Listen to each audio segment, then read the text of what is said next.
برادران محترم، بزرگوں اور بھائیوں اور عزیز دینی بھائیوں، اللہ تبارک و تعالیٰ نے ارشاد فرمایا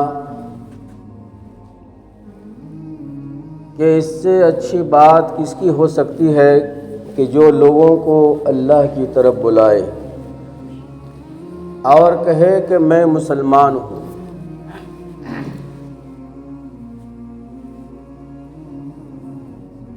یعنی اللہ کے نزدیک دعوت والا کام بہت اونچا مقام رکھتا ہے۔ میرے نبی صلی اللہ علیہ وسلم نے ارشاد فرمایا اذا سمعتم المؤذن، کہ جب تم مؤذن کی اذان کی آواز سنو تو تم بھی اسی طرح کہو جس طرح مؤذن کہتا ہے، وصلوا علیہ، اور مجھ پر درود شریف پڑھو، کیونکہ جو شخص ایک مرتبہ مجھ پر درود شریف پڑھتا ہے اللہ تبارک و تعالیٰ اس پر 10 رحمتیں نازل فرماتے ہیں۔ محترم بھائیوں، یہ اذان کیا ہے؟ اذان کسے کہتے ہیں؟ یہ عربی لفظ ہے اذان۔ اذان کا مطلب یہ ہے، معنی یہ ہے بلانا، پکارنا، آواز دینا۔ یہ اذان کے لغوی معنی ہوئے۔ اور اصطلاح شریعت میں اذان کسے کہتے ہیں؟ مخصوص نمازوں کے لیے آدمی کو دعوت دینا، بلانا، پکارنا، اسے اذان کہتے ہیں۔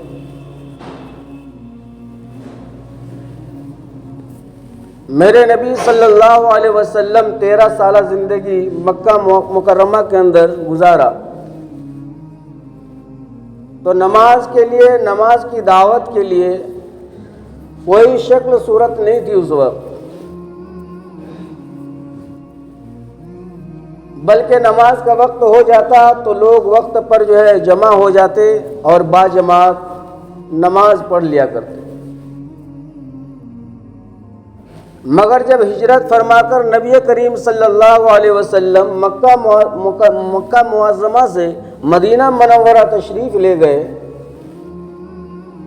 تو وہاں جانے کے بعد صحابہ کرام کو اکٹھا کیا اور مشورہ فرمایا آپ صلی اللہ علیہ وسلم نے کہ نماز کے لیے لوگوں کو بلانے کے لیے مسجد میں آنے کے لیے کوئی ایسی شکل یا صورت اختیار کی جائے کہ جس سے لوگوں کو اندازہ ہو جائے کہ نماز کا وقت ہو چکا ہے، جماعت کھڑی ہونے والی ہے۔ صحابہ کرام کو اکٹھا فرمایا اور آپ صلی اللہ علیہ وسلم نے مشورہ فرمایا۔ یہ مشورہ کرنا سنت ہے، وشاورہم فی الامر، مشورہ کرنا چاہیے ہر اچھے معاملے میں۔ حالانکہ وہ نبی کا زمانہ تھا، نبی اکرم صلی اللہ علیہ وسلم حکم فرما دیتے کہ یہ شکل اختیار کر لو تو کافی تھی، مگر چونکہ مشورہ کرنا چاہیے، صحابہ کی دلجوئی کے لیے آپ صلی اللہ علیہ وسلم نے مشورہ فرمایا۔ تو بعض صحابہ نے کہا کہ جب نماز کا وقت ہو جائے گا تو ہم لمبی چوڑی آگ جلا دیں گے، اس کا دھواں بلند ہوگا، اونچائی کی طرف جائے گا، لوگوں کو نظر آئے گا تو لوگ سمجھ جائیں گے کہ نماز کا وقت شروع ہو گیا ہے، جماعت کا وقت قریب آ گیا ہے۔ بعضوں نے کہا کہ تو نبی کریم صلی اللہ علیہ وسلم نے اس مشورے کو رد فرما دیا کہ یہ مجوسی کا طریقہ ہے، یہ کام اچھا نہیں آگ جلانا۔ بعض نے کہا کہ ہم بوف بجائیں گے، کوئی ایسا آلہ کہ جس کو پھونکنے سے جیسے بانسی شکل کا ہوتا ہے بجائیں گے تو لوگوں کی کانوں تک آواز چلی جائے گی، لوگ سمجھ جائیں گے کہ نماز کا وقت ہو گیا۔ میرے نبی نے فرمایا کہ یہ یہودیوں کا طریقہ ہے، یہ بھی مناسب نہیں۔ مختلف مشورے دیے صحابہ کرام نے۔ حضرت عمر رضی اللہ تعالیٰ عنہ نے ارشاد فرمایا کہ میری رائے یہ ہے کہ جب نماز کا وقت ہو جائے تو ایک شخص ہر ایک کے گھر میں جا کر دروازے میں دستک دے کر یہ آواز لگا دے کہ الصلاۃ جامعہ، یعنی نماز تیار ہے، نماز کا وقت شروع ہو گیا ہے۔ چنانچہ یہ بات طے پائی اور 20 دن تک یہی معاملہ چلتا رہا۔ ایک صحابی رسول جو ہے نماز کا جب وقت آتا ہر ایک کے گھر جا کر دروازے میں دستک دیتا اور یہ ارشاد فرما دیتے الصلاۃ جامعہ، نماز تیار ہے۔ لوگ چلے آتے، اکٹھے ہو جاتے نماز کے۔ مگر اس میں بھی پریشانی ہوئی۔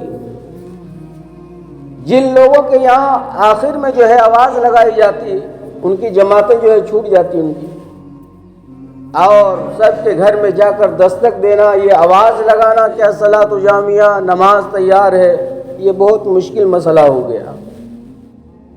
بہرحال یہ سلسلہ 20 روز تک چلتا رہا۔ صاحب الاذان حضرت عبداللہ ابن زید ابن عبد الربی الانصاری رضی اللہ تعالیٰ عنہ، یہ ایک ایسے صحابی ہیں کہ جو حضور اکرم صلی اللہ علیہ وسلم کی ذات سے بے پناہ محبت کیا کرتا تھا، اور آپ کی زیارت کے بغیر ان سے رہا نہیں جاتا تھا۔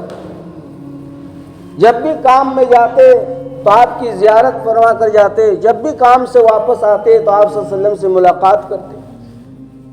جب نبی کریم صلی اللہ علیہ وسلم وفات پا گئے، دنیا سے پردہ فرما گئے، تو یہ کسان صحابی تھے، کھیت میں کام کر رہے تھے۔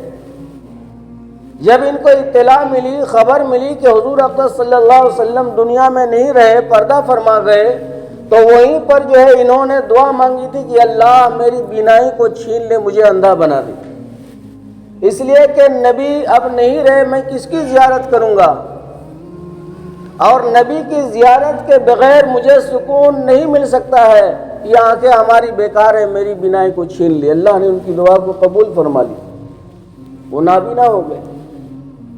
تو وہی صحابی حضرت عبداللہ ابن زید ابن عبد الربی الانصاری رضی اللہ تعالیٰ عنہ ایک مرتبہ نبی کے دور میں، نبی کے وقت میں جو ہے رات کے وقت انہوں نے خواب دیکھا۔ خواب دیکھا کہ ایک آدمی کے ہاتھ میں ایک بڑا سا نقارہ ہے، یہ نقارہ ایک بڑا سا ڈھول کی شکل کا ہوتا ہے، وہ لیے پھر رہا ہے۔ تو حضرت عبداللہ ابن زید نے اس آدمی سے کہا کہ بھائی یہ تم ہمیں جو ہے یہ نقارہ بیچ دو۔ تو اس آدمی نے پوچھا کہ عبداللہ اس کا تم کیا کرو گے؟ تو حضرت عبداللہ ابن زید رضی اللہ تعالیٰ عنہ نے فرمایا کہ ہم اس کو جو ہے نماز کے وقت استعمال کریں گے، اس کو ہم بجایا کریں گے، لوگوں تک آواز پہنچ جائے گی، لوگ نماز کے لیے جمع ہو جائیں گے۔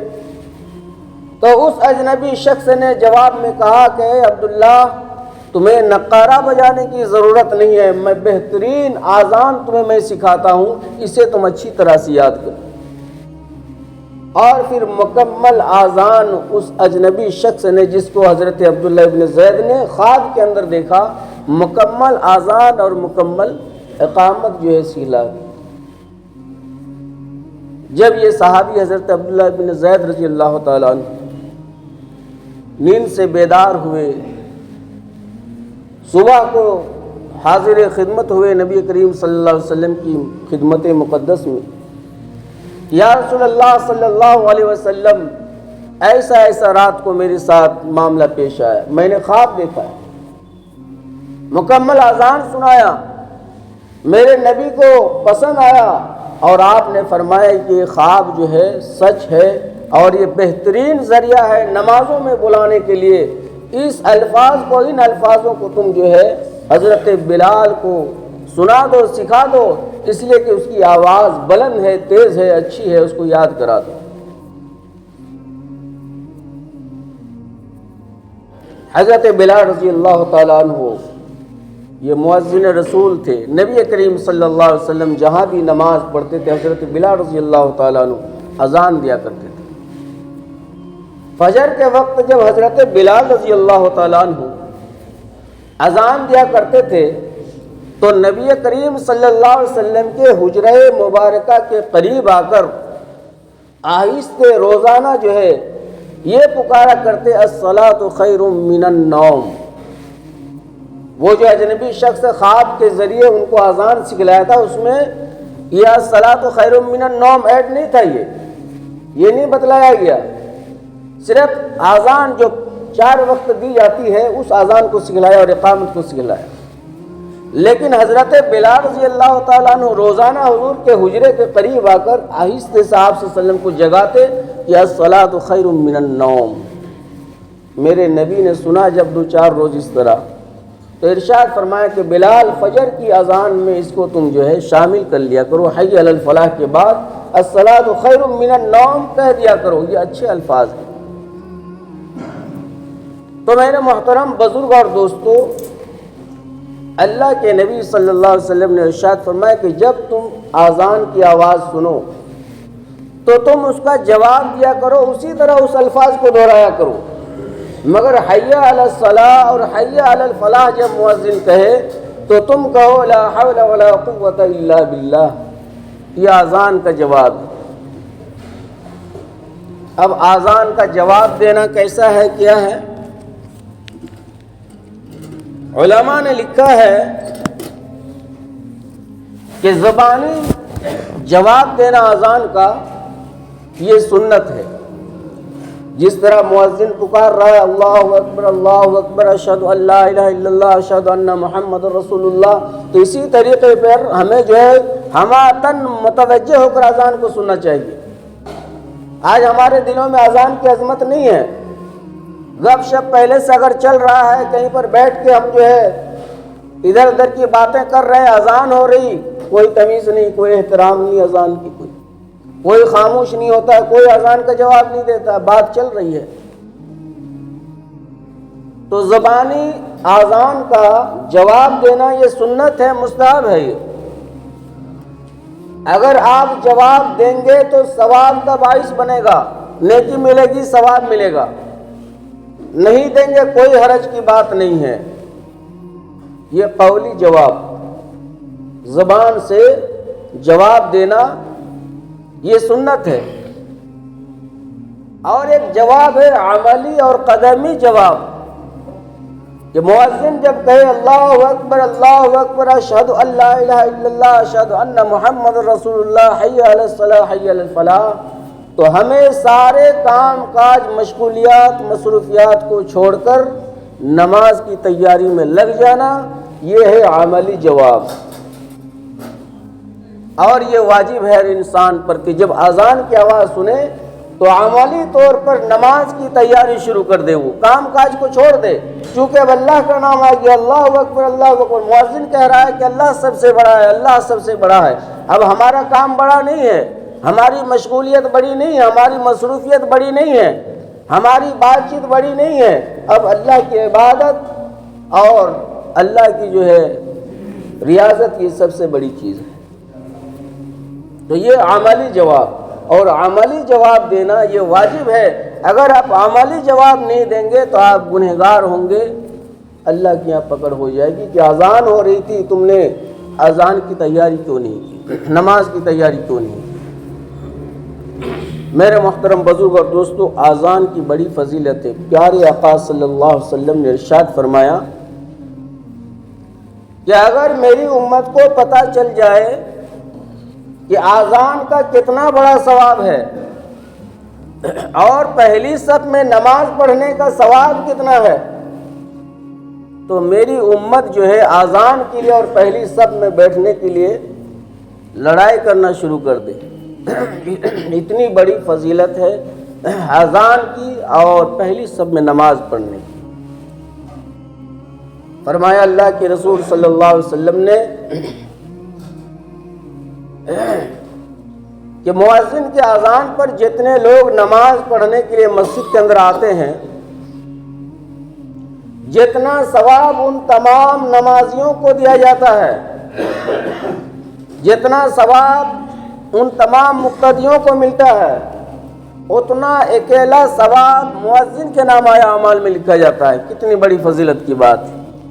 آج ہم اذان کو حقیر سمجھتے ہیں، مؤذن کو حقیر سمجھتے ہیں۔ بعض جگہ تو ایسے بھی ہے کہ مؤذن لوگ بیچارے یہ عہدہ اظہار بھی نہیں کر پاتے کہ ہم مؤذن ہیں، شرم آتی۔ لوگ حقیر سمجھتے ہیں کہ مسجد کا مؤذن ہے، جھاڑو لگاتا ہے، اذان دیتا ہے، صاف صفائی کرتا ہے، یہ فضیلت کی بات ہے۔ تو میرے محترم بزرگ اور بھائیوں، اللہ تبارک و تعالی ہمیں اور آپ کو جو ہے 5 وقتہ جو ہے نمازوں کے لیے آواز دیتے ہیں۔ یہ دعوت جو ہے یہ بہت بڑی دعوت ہے، یہ بھی ایک دعوت ہے، یہ بھی ایک تبلیغ ہے، دین کی اشاعت ہے۔ یہی وجہ ہے کہ جب اذان ہو جاتی ہے تو ہم لوگ دعا پڑھتے ہیں، اللہم رب ھذہ الدعوۃ التامہ۔ اذان کو دعوت تامہ کہا گیا ہے، مکمل ایک دعوت ہے اذان۔ تو اللہ کے نبی نے فرمایا کہ جب اذان ہو، مؤذن کی آواز سنو تو حماقتاً اس کی طرف متوجہ دھیان سے سنو اور اس کی اذان کا جو ہے جواب دینے کی کوشش کرو۔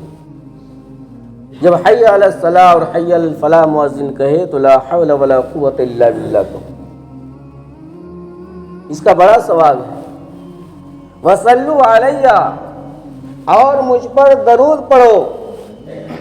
تو اذان کے بعد ہم جو ہے یہ دعا پڑھتے ہیں، اس کے اندر درود بھی ہے، اور جو نبی کریم صلی اللہ علیہ وسلم پر درود بھیجے گا دنیا کے اندر تو اللہ کے رسول کی شفاعت اس پر واجب ہو جاتی ہے۔ اور کل میدان محشر میں جہاں کسی کی بات نہیں چلے گی، کوئی پرسان حال نہیں ہوگا، کوئی کسی کا ساتھ نہیں دے گا، میرے نبی صلی اللہ علیہ وسلم جس شخص کے بارے میں سفارش فرما دیں گے اس کا بیڑا جو ہے پار ہو جائے گا۔ نماز پڑھنے ہم لوگ آتے ہیں، بیٹھے بیٹھے جھومتے رہتے ہیں، گھڑی کی طرف دیکھتے رہتے ہیں، مگر ہاتھ میں تسبیح لے کر یا انگلیوں پر درود شریف نہیں پڑھ سکتے ہیں بیٹھ کر کے، یوں ہی خواہ جو ہے وقت وہ ضائع کر رہے ہیں۔ ایک مرتبہ درود پڑھنے پر 10 رحمتیں نازل ہوتی ہیں، 10 گناہ اللہ تعالیٰ معاف فرماتے ہیں، اللہ کے نبی کی شفاعت واجب ہو جاتی ہے، جہاں ہمیں سخت ضرورت پڑے گی، کوئی کام نہیں آئے گا قیامت کے روز۔ لیکن نہیں، ہم درود شریف پڑھنے کا معمولات ہمارا نہیں۔ ہر آدمی کو چاہیے کہ کم از کم جو ہے 100 مرتبہ روزانہ درود شریف پڑھنے کا معمول بنائے۔ اب درود شریف جو نماز میں ہم لوگ پڑھتے ہیں یہی پڑھنا ضرور نہیں ہے، تو بڑی درود شریف ہے، درود ابراہیمی، چھوٹی چھوٹی درود بھی ہے جس کو تسبیحات میں ہم اور آپ پڑھ سکتے ہیں، اور بے شمار جو ہے ثواب اپنے نامہ اعمال میں لکھوا سکتے ہیں۔ لیکن یہ ہماری جو ہے کم ظرفی ہے اور کوتاہی ہے کہ ہم لوگ بیٹھے بیٹھے یوں ہی یا تو گپ شپ کرتے رہتے ہیں یا پھر نماز کی جماعت کا جو انتظار کرتے ہیں، مگر بیٹھ کر یہ سب تسبیحات کے معمولات نہیں کرتے ہیں۔ بہرحال میرے محترم بزرگ اور دوستو، اذان کا جواب دینا زبانی طور پر یہ جو ہے سنت ہے، مستحب ہے، باعث ثواب ہے، اور عملی طور پر جو ہے جواب دینا یہ واجب ہے۔ اذان سننے کے بعد اگر کوئی بندہ مومن، کوئی مسلمان اگر اللہ کے گھر کی طرف تب متوجہ نہیں ہوتا ہے، ادھر قدم نہیں بڑھاتا ہے تو یہ گناہ کی بات ہے۔ اس لیے کہ ایمان کے بعد سب سے پہلا جو حکم اللہ تبارک و تعالیٰ نے ایمان والوں پر نافذ فرمایا، لاگو کیا ہے، وہ ہے پنجگانہ نماز۔ اگر زندگی میں نماز نہیں ہے تو جتنے بھی اچھے سے اچھے اعمال اب دنیا کے اندر کر لیجئے، یاد رکھیے گا، جتنا بھی بڑا سا بڑا اور اونچا سا اونچا کام آپ کر لیجئے، وہ عمل آپ کا کام نہیں آئے گا۔ اس لیے کہ ایمان کے بعد نماز کا مقام ہے، نماز کا مرتبہ ہے۔ اس لیے میرے محترم بزرگوں اور بھائیوں، عزیز نوجوان ساتھیوں، دینی بھائیوں، نماز کا ہمیں اہتمام کریں، کیونکہ میدان حشر میں سب سے پہلے جس چیز کی پوچھ ہوگی وہ ہے نماز۔ روز محشر کے جہاں گداز بود اولی پرشش نماز بود، نماز ہی کی پوچھ ہوگی سب سے پہلے، اور وہی عمل ہمارے پاس نہیں ہے۔ تو پھر زکوٰۃ کا مسئلہ کیا ہوگا، روزے کا مسئلہ کیا ہوگا، انفاق فی سبیل اللہ کا مسئلہ کہاں سے آئے گا، نمبر آئے گا؟ نماز ہی میں ہم پھنس گئے۔ تو میرے محترم بزرگ اور دوستو، یہ ہے اذان کی حقیقت۔ جو آج تک جو ہے پوری دنیا کے اندر اس کی آوازیں گونج رہی ہیں۔ ماہرین نے لکھا ہے کہ 1 سیکنڈ بھی یہ دنیا اذان سے خالی نہیں ہے، 1 سیکنڈ بھی خالی نہیں، کہیں نہ کہیں اذان دی جا رہی ہے۔ اور یہ حضرت عبداللہ ابن زید ابن عبد ربی الانصاری رضی اللہ تعالیٰ عنہ کا یہ سچا اور صحیح خواب تھا جو نبی کریم صلی اللہ علیہ وسلم نے اس پر تصدیق فرمائی، اور آج تک یہ رواج چلتا آ رہا ہے۔ تو میرے محترم بزرگ اور دوستو، ہمیں غور فکر کرنا ہے، دنیا کی زندگی چند روزہ ہے، سامان 100 برس کا پل کی خبر نہیں ہے نا۔ بڑی بڑی امیدیں اور منصوبے اور پلاننگ ہم بنا رہے ہیں، یہ کریں گے، وہ کریں گے، ایسا کریں گے، ویسا کریں گے، اور بہت ہماری جو ہے قریب آ چکی، ہمیں اس کا علم نہیں ہے۔ قبر میں جائیں گے لوگ، دفنا کر آ جائیں گے، اعمال سے کام چلے گا، کچھ نہیں سوال کیا جائے گا، ایمانیات کے لائن سے پوچھا جائے گا، اللہ کی وحدانیت، رسول اللہ کی رسالت اور مذہب کے بارے میں سوال کیا جائے گا۔ وہاں کچھ نہیں پوچھا جائے گا تم کیا لے کر کے آیا اور کیا کر کے آیا۔ تو اس لیے میرے نوجوانوں، ساتھیوں، اپنے دل کے اندر ان باتوں کو جگہ دیں۔ ہم سنتے تھے بہت اچھی اچھی باتیں ہیں، پڑھتے بھی ہیں، علماء سے سنتے ہیں، جلسہ جلوس میں بھی جاتے ہیں، تبلیغی اجتماعوں میں بھی ہماری شرکت رہتی ہے، مگر عمل نہ دارت، ادھر سنتے ادھر نکال دیتے ہیں، اور سوچتے ہیں کہ یہ تو مولویوں کا کام ہے بتانا۔ بار بار آپ سے کہا جاتا ہے کہ کوئی بھی مولوی، کوئی بھی دینی بھائی جب کوئی بات کرتا ہے منبر رسول پر بیٹھ کر، تو یہ باتیں ان کی اپنی اور ذاتی اور پرسنل نہیں ہوا کرتی، یہ قرآن حدیث سے نکال کر ان باتوں کو آپ کے سامنے میں پیش کیا جاتا ہے، جس میں انکار کی گنجائش نہیں ہے۔ انکار کریں گے تو عمل خطرے میں پڑ جائے گا، اور اگر آپ نے عمل نہیں کیا تو پھر گناہ آپ کے نامہ اعمال میں جو ہے لکھا جائے گا۔ اس لیے میرے دوستوں، بزرگ اور دوستوں، آخرت کی فکر بھی ضروری ہے۔ صحابہ کرام جو مقدس جماعت تھی، صحابہ کرام جن کی نماز قضا نہیں تھی، جن کے کوئی بھی عمل کے اندر نقص کمی نہیں تھا، ان کی حالات یہ لکھا جاتا ہے کتابوں میں کہ ذرا سی اگر اپنی زندگی کے اندر اگر وہ کچھ تغیر اور تبدل اگر وہ محسوس کرتے تو اپنے آپ کو اتنا بڑا گنہگار سمجھنے لگتے کہ ہم سے بڑا گنہگار کوئی نہیں ہے۔ منافق تک کہہ لیتے اپنے آپ کو کہ ہم منافق ہو گئے۔ آج بڑے بڑے کرائم، بڑے بڑے جرائم، بڑے بڑے گناہ ہم کر رہے ہیں، صبح سے شام تک نوجوان ہر وقت جو ہے گناہوں میں ملوث ہے، لیکن ہم اپنے آپ کو پھر بھی سچا اور پکا مومن اور مسلمان سمجھتے ہیں۔ اللہ تبارک و تعالیٰ ان تمام باتوں پر ہم سب کو عمل کرنے کی توفیق عطا فرمائے۔ وآخر دعوانا الحمدللہ رب العالمین۔